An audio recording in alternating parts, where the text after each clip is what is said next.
Purpose of life,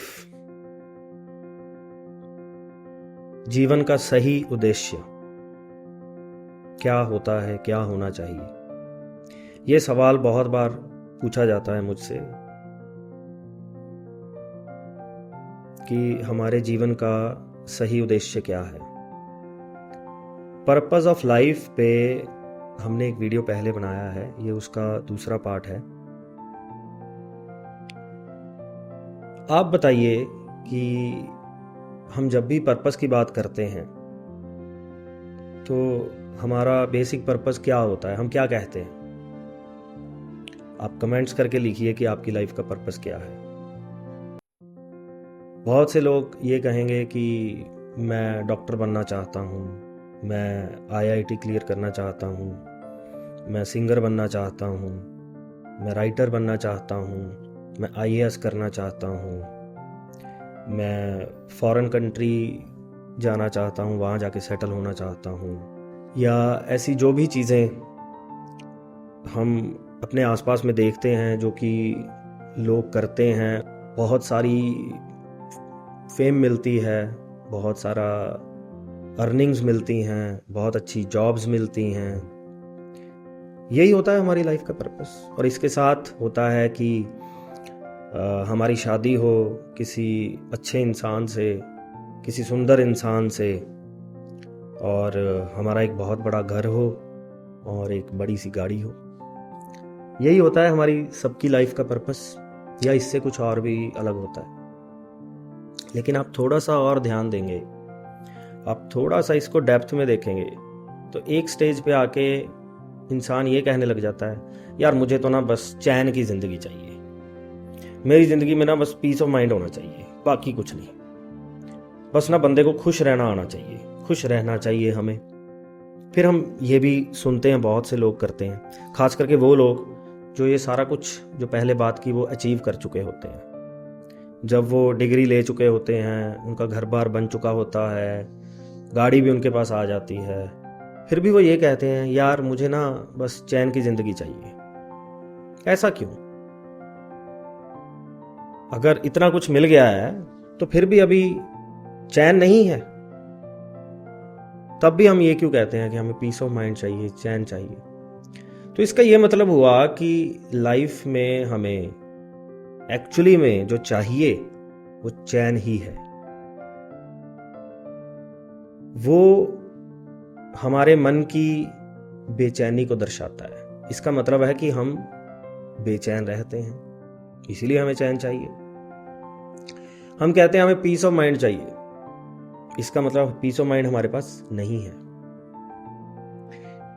आपने कभी सुना होगा, अगर किसी इंसान की डेथ हो जाए, मौत हो जाए, तो हम कहते हैं वो पूरा हो गया। इसका क्या मतलब है?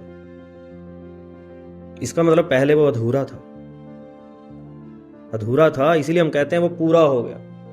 इसका मतलब सारी की सारी लाइफ हमने इनकम्प्लीटनेस में ही गुजार दी। हम तो सबके लिए यही कहते हैं कि वो पूरा हो गया।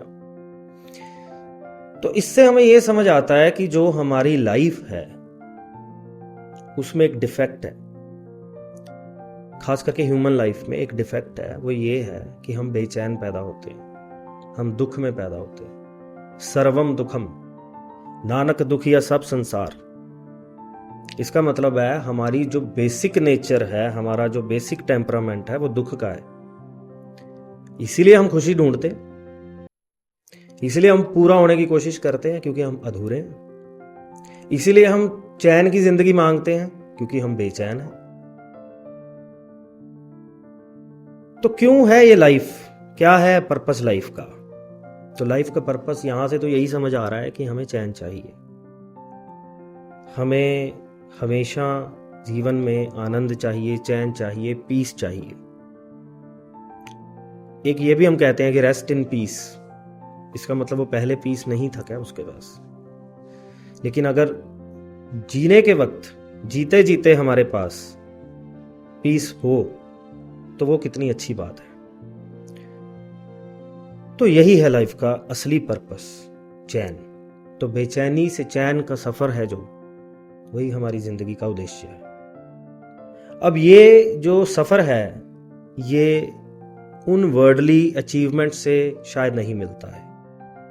इसीलिए हम बार बार सेल्फ नॉलेज की बात करते हैं कि उसके लिए सेल्फ नॉलेज चाहिए, उसके लिए खुद को समझना पड़ेगा। अब खुद को क्या समझना पड़ेगा? बहुत से लोग पूछते हैं सेल्फ नॉलेज की बात आप बार बार करते हो, बताते तो हो नहीं, सेल्फ नॉलेज है क्या? तो सेल्फ नॉलेज है खुद को देखना, ये समझना कि हम बेचैन पैदा हुए हैं, ये समझना कि हम दुख में पैदा हुए हैं, ये समझना कि हमें चैन चाहिए। तो अगर हम उस डिफेक्ट में पैदा हुए हैं और करते हम क्या हैं, हमारी सोसाइटी हमारे ऊपर और से डिफेक्ट डाल देती है। हमें ये दिखा दिया जाता है कि आप बड़ी बड़ी अचीवमेंट्स करोगे तो आपकी बेचैनी कम होगी, आप बड़े बड़े गाड़ियाँ खरीद लोगे, जहाज खरीद लोगे, फिर जाके बेचैनी कम होगी, आप दुनिया घूम लोगे, फिर जाके बेचैनी कम होगी। होती नहीं है, होती नहीं है। वो ये समझ के होती है कि मैं बेचैन हूं। पहले खुद को गलत कहना आना चाहिए, पहले खुद को मूर्ख कहना आना चाहिए।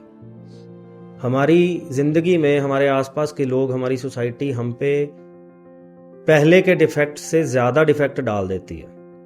पहले जितनी मैल में हम पैदा हुए हैं उससे ज्यादा मैल और जम जाती है। फिर क्या चाहिए? फिर चाहिए उस मैल को साफ करने वाला कोई। तो वही काम सेल्फ नॉलेज करती है। उसको अनलर्निंग कहते हैं कि हमने जो सीखा है वो सही नहीं सीखा है, वो गलत सीख लिया है। गलत ये सीख लिया है कि बाहर से हमें कुछ मिलेगा जो हमें पूरा करेगा, चैन देगा,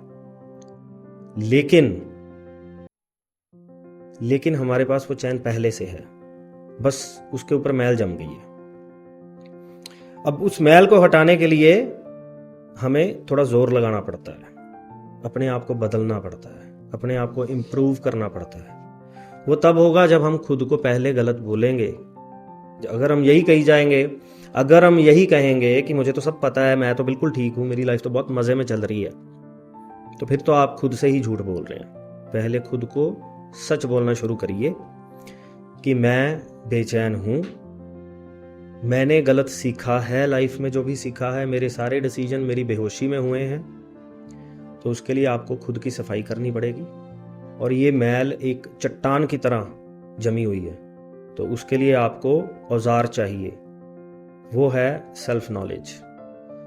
जोर से मारना पड़ेगा खुद को, तोड़ना पड़ेगा खुद को। खुद के जो एक बिलीफ सिस्टम है जो पहले से हमारे ऊपर चढ़ा हुआ है, उसको तोड़ना पड़ेगा। जब वो आप तोड़ोगे तो नीचे से एक बहुत ही साफ सुथरा चैन मिलेगा आपको। वो यही कहता है कि बाहर से कुछ जोड़ के आपकी जिंदगी पूरी नहीं होने वाली है, बल्कि अंदर से कुछ तोड़ के मिलेगी। तो यही है लाइफ का पर्पस, खुद को तोड़ना, खुद की सफाई करना, जो गलत सीखा है उसकी अनलर्निंग करना, और यही है सेल्फ नॉलेज। तो आशा करता हूं कि ये लाइफ का पर्पस, हमारा जो दूसरा भाग है, उससे कुछ आपको फ़ायदा मिला होगा।